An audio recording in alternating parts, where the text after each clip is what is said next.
dans les coulisses de l'auto-entreprise par ceux qui en parlent le mieux. Bonjour à tous et bienvenue dans cette saison 3 du podcast Auto-entrepreneur. Au programme de cet épisode, vous, les auto-entrepreneurs. Pour la deuxième année consécutive, nous avons décidé, en partenariat avec le magazine L'Express, de lancer un grand baromètre afin de vous donner la parole à vous, les auto-entrepreneurs, afin de mieux comprendre vos aspirations, vos ambitions, mais également vos difficultés et attentes liées à ce statut. Vous avez été plus d'1 millier à nous faire confiance et à répondre à nos questions.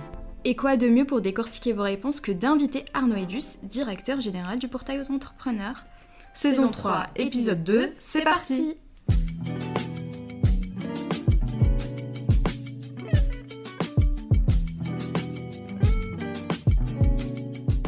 Bonjour à tous, on est ravis de vous recevoir aujourd'hui dans un nouvel épisode du podcast du portail Auto-entrepreneur. Aujourd'hui, c'est Boudour qui présente le podcast avec Elisa. Merci Elisa d'être avec nous et notre invité du jour est le directeur général du portail Auto-entrepreneur, Arnaud Edus. Bonjour Arnaud. Bonjour. Comment tu vas ? Très bien, je suis ravi d'être ici et d'avoir la chance de pouvoir partager un peu le fruit du travail qu'on a mené au cours des derniers mois au travers du baromètre de l'auto-entrepreneur en partenariat avec l'Express. Effectivement, donc cet épisode va tourner autour de vous, les auto-entrepreneurs, et ça va peut-être inspirer ceux qui veulent se lancer dans l'aventure. Cet épisode, c'est vous. On a enquêté sur vos difficultés, vos ambitions, et donc on va en discuter tout de suite avec vous et avec Arnaud, avec Elisa. Avant de rentrer dans les détails, est-ce que Arnaud, il y a quelque chose qui t'a étonné dans tous ces résultats ? Il y a une tendance qui se dégage quand même, c'est le Big Quit qui vient à la base des États-Unis, puisque là-bas c'est une tendance très très forte où les gens ont quitté leur emploi pour complètement changer de vie et dans beaucoup de cas se lancer dans l'entrepreneuriat.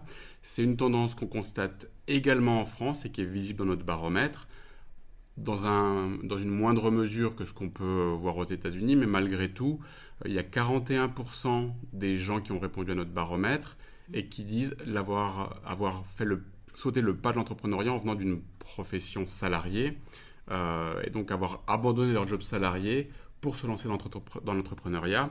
Et c'est une tendance qui se renforce beaucoup par rapport à l'année dernière. Et je ne dirais pas que c'est une surprise parce qu'on en parle beaucoup aujourd'hui dans les médias, mais malgré tout, voilà, les chiffres corroborent ce sentiment d'employés qui veulent changer de vie. Et je rebondis justement sur les big quits et les motivations que tu évoquais, Arnaud, qui poussent les gens à se lancer dans l'auto-entreprise. Au-delà des démissionnaires, il y a aussi des motivations beaucoup plus positives, notamment l'envie de liberté. On a 73% de nos répondants au baromètre qui nous ont dit s'être relancés pour assouvir justement ce besoin d'indépendance dont tu parlais, soit pour vivre de leur passion ou trouver un sens dans leur activité. On a reçu plusieurs témoignages, donc je peux en citer quelques-uns, notamment « Je ne supportais plus le salariat, j'étais en décalage avec l'emploi en entreprise trop classique, travailler à mon compte m'a permis de mieux gérer mon temps et mes passions ». Ou encore « La liberté de créer mon propre emploi n'a pas de prix. Je travaille maintenant dans un domaine qui me correspond vraiment ». Donc on sent que pour beaucoup, c'est un choix qui est décrit comme une bouffée d'air frais, vraiment un besoin vital. Et je trouve que ça fait particulièrement écho à ce qu'on a pu aussi entendre à la suite de la crise du Covid et sur la quête de sens qu'elle a pu générer. Arnaud, selon toi, qu'est-ce que ce résultat veut dire et ces témoignages sur la mutation que vit actuellement le monde du travail ? Il y a plusieurs choses. La première, comme tu le disais justement, par ce souhait de flexibilité, on voit que les gens, progressivement, on est en train d'abandonner la volonté de sécurité de l'emploi. À titre personnel, j'ai 41 ans, ce qui fait de moi quelqu'un que je considère encore jeune, mais qui, par rapport aux nouvelles générations qui entrent sur le marché du travail, il y a déjà un vrai gap. Et on voit qu'il y a un gap culturel. La génération de mes parents, et pour certains qui nous écoutent, des grands-parents, pour ces personnes-là, il y avait une vraie volonté de sécurité de l'emploi. La sécurité de l'emploi, c'était quelque chose qui, dans les motivations à choisir une société, venait très très haut. Ouais. C'est quelque chose qui est complètement en train de disparaître. On l'a vu avec ce qu'on appelle la génération des slashers, de gens qui accumulent des emplois très variés. Et on le voit avec le développement de l'entrepreneuriat. Aujourd'hui, cette dimension, avoir un emploi stable dans la durée, est quelque chose qui n'est plus pris en considération. Pourquoi ? Moi, mon hypothèse, c'est que ça vient du fait que les jeunes générations ont une approche de la prise de risque qui est très différente. Ils sont prêts à prendre plus de risques. Et pourquoi ? Parce que les valeurs ont changé. Aujourd'hui, et comme tu le disais, on a la valeur argent, la croissance à tout prix, c'est des choses qui parlent moins aux jeunes générations. Ce qui fait que la valeur argent ayant moins d'importance, on est prêt à prendre plus de risques pour s'orienter vers quelque chose qui va vous rendre heureux, mais sur lequel la dimension financière peut être parfois un peu moins importante parce que on gagnera peut-être moins bien sa vie en étant entrepreneur que dans le salariat, mais on aura le sentiment au quotidien d'être plus en phase avec ses valeurs et ce qui vous rend heureux, ce qui fait que les gens se tournent de plus en plus vers ce type d'emploi. Ouais. C'est vrai que le CDI, c'est plus le Graal que ça a pu être il y a quelques années. Et au-delà de ces témoignages qui sont assez optimistes et tournés vers la liberté, il ne faut pas non plus se voiler les yeux. On a également eu de nombreux témoignages évoquant le fait que le marché du travail étant ce qu'il est aujourd'hui, donc malgré le fait que le taux de chômage soit le plus faible depuis de longues années, il laisse quand même sur le carreau certaines personnes, notamment des personnes qui peuvent être proches de la retraite ou moins insérées sur le marché du travail. Et donc pour certains, le statut d'auto-entrepreneur, c'est tout bonnement leur seule solution. Donc on a eu certains témoignages comme « Passé 57 ans, le monde du travail ne m'offrait aucune chance de trouver un autre emploi, à moi de le trouver donc. » Ou encore « Je n'avais pas le droit au chômage, j'ai donc dû créer une activité pour avoir un revenu rapidement. » Ça aussi, Arnaud, c'est une réalité. Absolument, en fait, et on le voit, on a souvent une vision assez partielle de ce que représente aujourd'hui l'auto-entrepreneuriat en France, mais la réalité de l'auto-entrepreneuriat, elle est multiple. Il y a des gens, dont on en a beaucoup parlé au début de ce podcast, qui ont une passion et qui rejettent le monde du salariat pour faire de leur passion leur métier. Il y a des gens qui ont du mal à rentrer sur le marché de l'emploi et qui vont prendre des emplois qu'on appelle de la gig economy, donc sur des emplois sur lesquels on est sur des statuts qui sont parfois un peu contestés, notamment dans tout ce qui est livraison à domicile, chauffeur VTC, etc. Qui pour beaucoup sont un marchepied en fait dans le monde du travail. On a une frange de population qui se lance dans l'entrepreneuriat comme un complément de revenus et donc qui vont exercer un job d'auto-entrepreneur en parallèle d'un job salarié. Et puis effectivement, au bout du spectre, on a des gens qui sont sortis du marché de l'emploi et qui ont besoin de continuer à travailler, soit parce qu'ils sont encore trop jeunes pour la retraite, soit parce que parfois, malheureusement, les retraites en France ne sont pas suffisantes et que pour joindre les deux bouts, ils ont besoin d'avoir ces compléments de revenus liés à une activité d'entrepreneur. D'ailleurs, tu as parlé des États-Unis. Pour la petite anecdote qu'on a trouvée avec Elisa, je ne sais pas si vous vous souvenez, ça vient des Walmart, donc c'est une chaîne de magasins grocery store, comment on dit ? Oui, c'est ça, exactement. De grande distribution. Grande distribution, où en fait les employés prenaient le haut-parleur, se filmaient et disaient leur nom, leur prénom, et qu'ils quittaient parce que je ne suis pas assez bien traité, etc. Ils disaient différentes raisons. Se filmer et les poster sur les réseaux sociaux, et ça a encouragé pas mal d'employés à démissionner. Donc c'est devenu un peu le Big Quit, qui est la grande démission en français. Et donc pour revenir sur nos résultats, est-ce qu'on a concrètement les vraies raisons qui poussent les Big Quitters à passer à l'acte, si on peut dire ? Alors, ce qui ressort dans les chiffres qu'on a pu compiler, c'est que les raisons pour quitter son emploi, elles sont assez nombreuses. Mais je pense qu'on peut insister sur plusieurs choses. La première, c'est une forme de perte de sens pour certains dans l'entreprise. Je ne comprends pas quelle est la finalité de l'entreprise, en quoi elle va rendre le monde meilleur. Je ne comprends pas ce que je fais là, je ne comprends pas comment j'y contribue. Et du coup, cette perte de sens pousse les gens à ne plus avoir envie de cautionner un système dans lequel ils ne se reconnaissent pas. Ensuite, il y a un rejet d'une certaine forme de management, avec lesquels les gens ne sont pas à l'aise, qui peut être parfois directif, voire, pour employer des termes plus durs, dans certains cas tyrannique. Et du coup, les gens ont la volonté de s'affranchir de ça et de reprendre le contrôle de leur vie. Ce qui m'amène sur le troisième point qui est absolument essentiel, c'est une volonté d'autonomie et d'indépendance qu'ont les gens, c'est-à-dire reprendre le contrôle sur leur vie, sur leur emploi du temps, sur la manière dont ils s'organisent.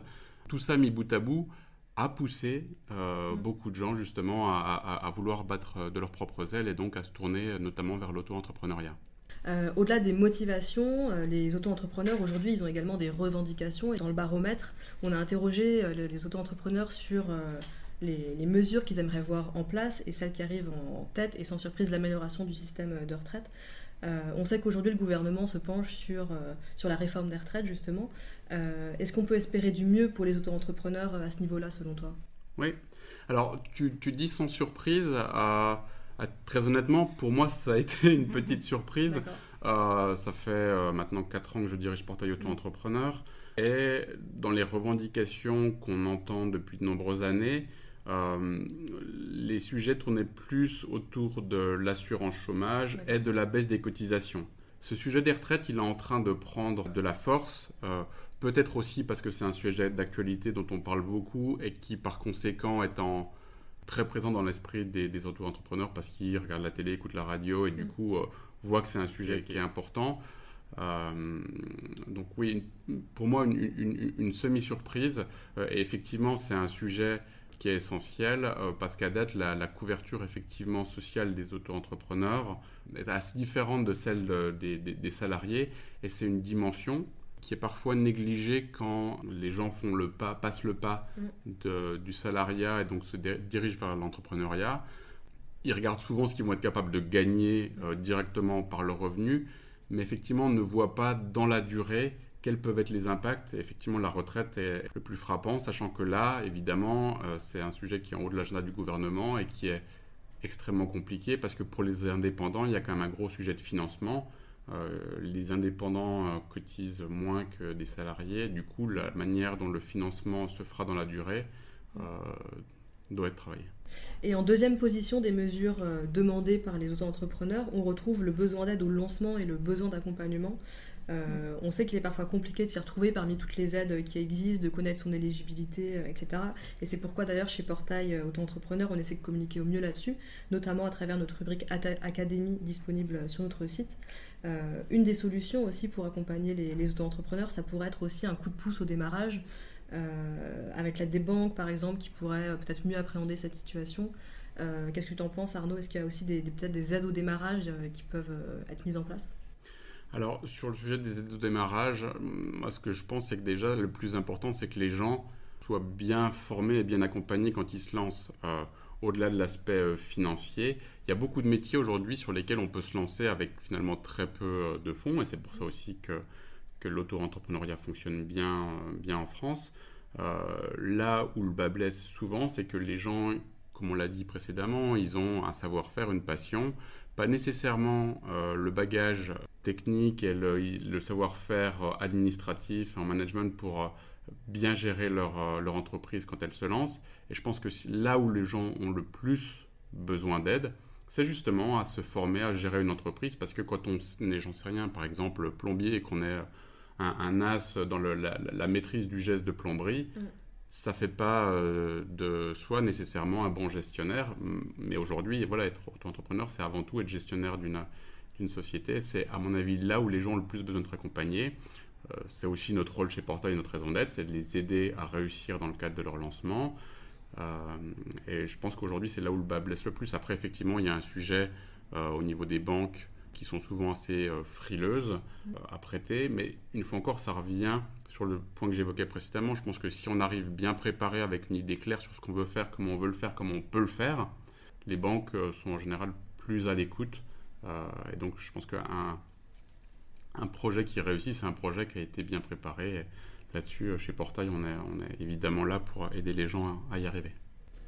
Pour rester sur le manque d'aide, on a quand même 44% de nos répondants auto-entrepreneurs qui se déclarent touchés par la crise. Et encore, ce chiffre date de septembre. Je pense que ça sera sans doute plus cet hiver avec la crise énergétique. Est-ce qu'on a plus de détails sur les activités les plus impactées ? Alors oui, aujourd'hui, les gens qui souffrent le plus sont les gens sur des professions artisanales. Pourquoi ? Parce que c'est eux qui se déplacent le plus de par la nature de leur métier. C'est des métiers qu'ils exercent chez leurs clients et donc le coût du carburant les impacte fortement.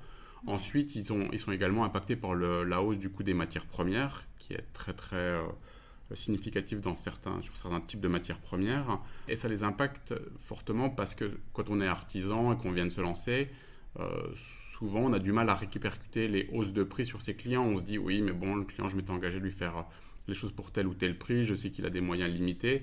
Donc en fait, il y a un certain nombre de cas où les gens prennent la hausse de matières premières en coût mais ne la répercutent pas sur leurs clients, ce qui fait qu'ils rognent sur leur marge, ce qui peut à terme les mettre en difficulté.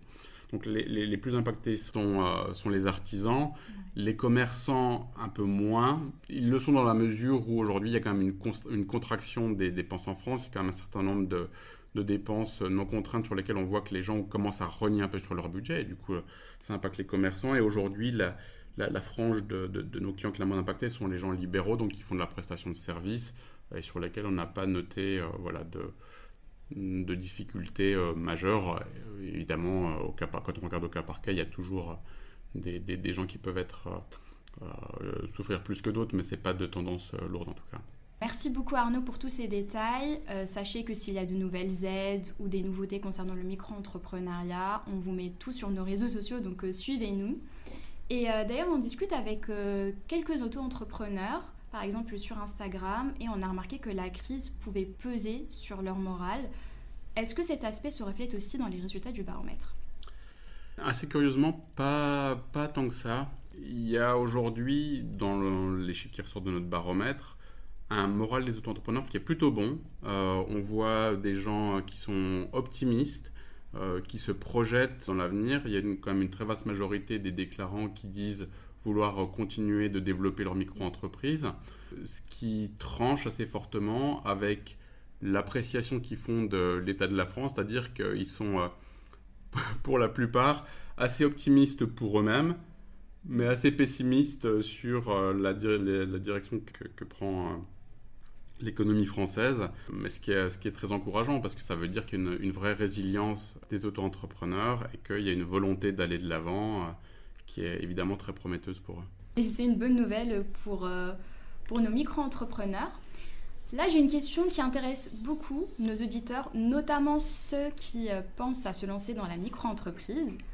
Combien gagnent en moyenne les auto-entrepreneurs ? Et surtout, est-ce que ça vaut le coup de se lancer dans le micro-entrepreneuriat ? Alors évidemment, ça vaut le coup. En général, c'est parce qu'on a une aspiration personnelle et qu'on souhaite se réaliser au travers de ça. Et ça, j'ai envie de dire, ça n'a pas de prix. Après, sur combien gagne un auto-entrepreneur, c'est très dur de répondre à cette question parce que, comme on l'a vu précédemment, il y a des réalités humaines et professionnelles qui sont extrêmement variées derrière, avec des gens qui vont faire ça, qui vont avoir un job d'auto-entrepreneur le soir après leur boulot, pour qui c'est un complément de revenu, et des gens qui font ça à plein temps.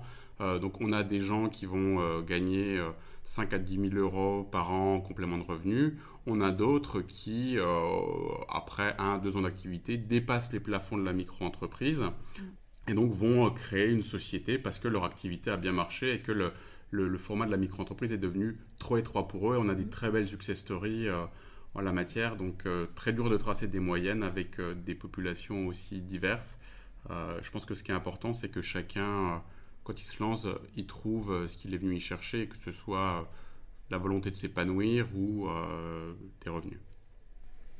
Merci beaucoup Arnaud pour cet échange et ton regard sur l'auto-entrepreneuriat. On te laisse le mot de la fin pour conclure cet épisode. Donc si tu as envie de t'adresser aux auto-entrepreneurs qui nous écoutent, c'est le moment. À titre personnel, je pense que ce qui rend heureux dans la vie, c'est d'avoir le sentiment de progresser et d'avancer. C'est ça qui a fait un peu le sel de la vie, et l'entrepreneuriat est un moyen extraordinaire justement de se réaliser, d'avoir le sentiment de se développer à titre personnel. Et pour ça, je pense que j'invite tous ceux qui n'ont pas encore osé franchir ce pas à le faire, parce que c'est un des multiples chemins qui peut mener au bonheur. Eh ben merci Arnaud, et merci à tous nos auditeurs. Bonne journée. Merci à tous et bonne journée. Merci à tous de nous avoir écoutés. On espère que ces résultats vous ont autant intéressé que nous. Dites-nous en commentaire si vous vous reconnaissez ou pas dans ces résultats. On se retrouve très vite et en attendant, à bientôt sur tous nos réseaux.